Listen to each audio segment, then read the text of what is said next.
नाजरीन, आप देख रहे हैं हमारा यूट्यूब चैनल आगमऊ। मैं हूं नौशाद अंसारी। अस्सलाम वालेकुम।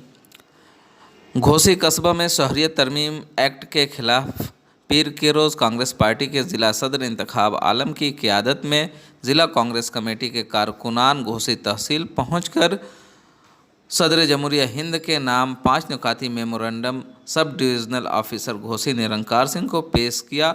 इस दौरान हुकूमत मुखालिफ जमकर नारेबाजी की।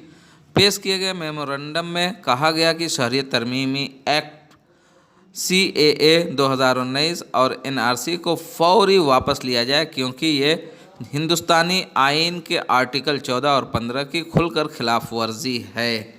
आइए नाजरीन, हम आपको पूरी बात सुनाते हैं। घोसी से इस रिपोर्ट को हमारे नुमाइंदा मुजफ्फरुल इस्लाम ने पेश की है।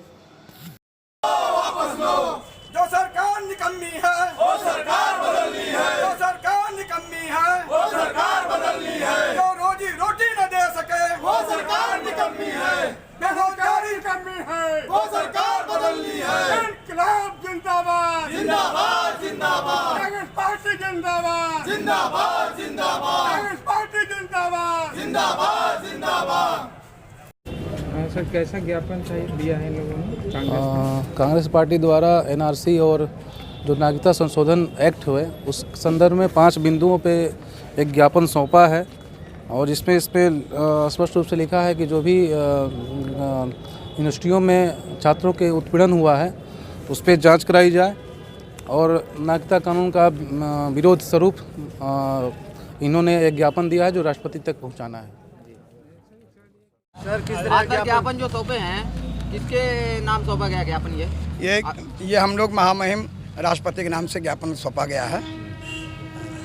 क्या सूत्री ज्ञापन? ये 5 सूत्री कार्यक्रम है। आज किसको सौंपे हैं आप लोग? हमने अपने घोसी SDM को, उप जिलाधिकारी महोदय को, हमने इनके द्वारा हमने राष्ट्रपति को भेजने का भेजा है। मांगे हैं सर?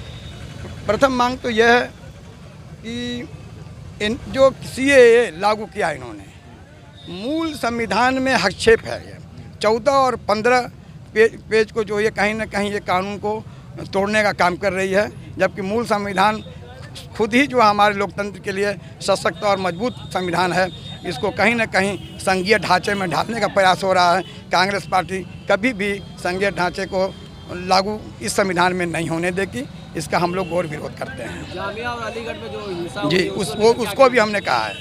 हमने कहा है कि जामिया और अलीगढ़ में जो हुआ, उसके बाद पूरे देश में एक ही जगह नहीं, उनके परिप्रेक्ष्य में जो लाइब्रेरी में घुसकर जिस तरह से वहाँ के फोर्स, कुछ तो सिविल ड्रेसेस हैं जो अपने चेहरे पर कपड़ा बांध के और फोर्स के साथ घुसते हैं, कहीं ना कहीं ये संदिग्ध अवस्था है कि कुछ पुलिस अपने चेहरे नहीं ढाके हैं, कुछ पुलिस अपने चेहरे ढाक रहे हैं। ये कहीं ना कहीं RSS द्वारा संचालित कार्यकर्ता है, पुलिस में घुसाकर ये अराजकता फैलाया जा रहा है। इसी जाँच के लिए हमने कहा है कि ये कहीं ना कहीं वीडियो भी जारी हुआ, आप लोगों ने देखा, बस को और गाड़ियों को इनके पुलिस वाले ही मिट्टी का तेल, पेट्रोल डालकर जला रहे हैं। इसकी हमने कहा है कि निष्पक्ष जांच होनी चाहिए और न्यायिक जांच होनी चाहिए। क्यों कपड़ा बांधकर सिविल ड्रेस में हॉस्टल में घुसते हैं, और सिविल और भी पुलिस जो खड़े हैं बिना मुँह ढाके हुए, इस तरह से झपटते हैं बच्चों पे।